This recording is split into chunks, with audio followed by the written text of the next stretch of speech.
আবারও একটা রেসিপি নিয়ে চলে আসলাম। চিংড়ি মাছের মালাইকারি, নারকেলের মালাইকারি সবাই খেয়েছেন, বাট আজকে আমি দেখাবো দুধ দিয়ে মালাইকারি।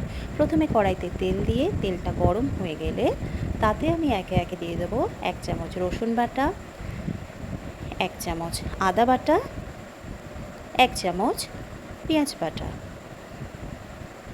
তারপরে আমি ভালো করে নেড়ে নেব। যতক্ষণ না বাদামি রং হচ্ছে ততক্ষণ আমি নাড়তে থাকবো। তারপরে আমি আগে থেকে করে রাখা টমেটো পেস্ট সেটা আমি 2 চামচ দিয়ে দেব।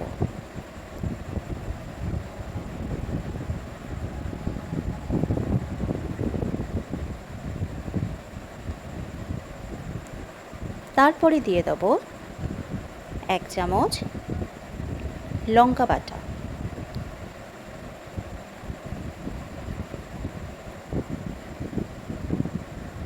এটা দিয়ে ভালো করে আবারও একবার নেড়ে নেব। যতক্ষণ না মশলাটা থেকে তেল ছাড়ছে ততক্ষণ নাড়তে থাকবো। তারপরে যখনই দেখব একটু তেল ছাড়ছে তখনই আমি দিয়ে দেব 1 চামচ জিরের গুঁড়ো।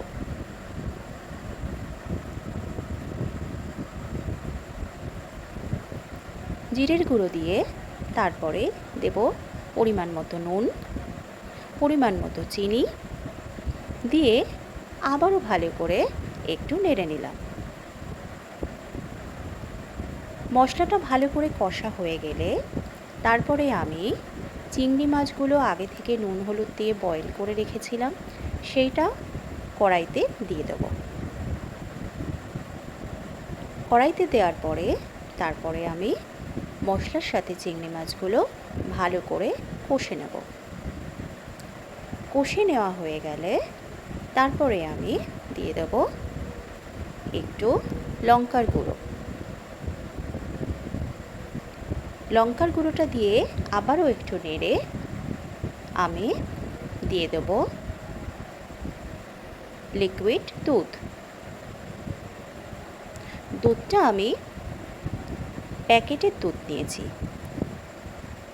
আপনারা চাইলে যে কোনো দুধ ইউজ করতে পারেন। তারপরে দুধটা ভালো করে মেশানো হয়ে গেলে একটু দিয়ে দেব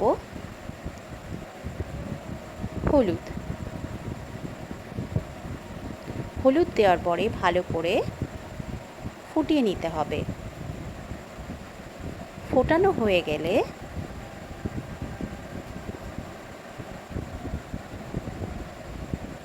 তারপরে আমি অল্প একটু গরম মশলা দিয়ে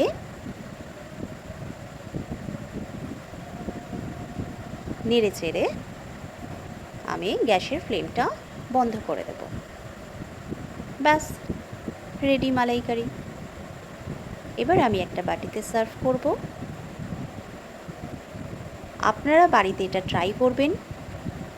আপনাদের এইভাবে মালাইকারি বানিয়ে খেয়ে কেমন লাগলো সেটা কমেন্ট করে লাইক করে অবশ্যই জানাতে ভুলবেন না।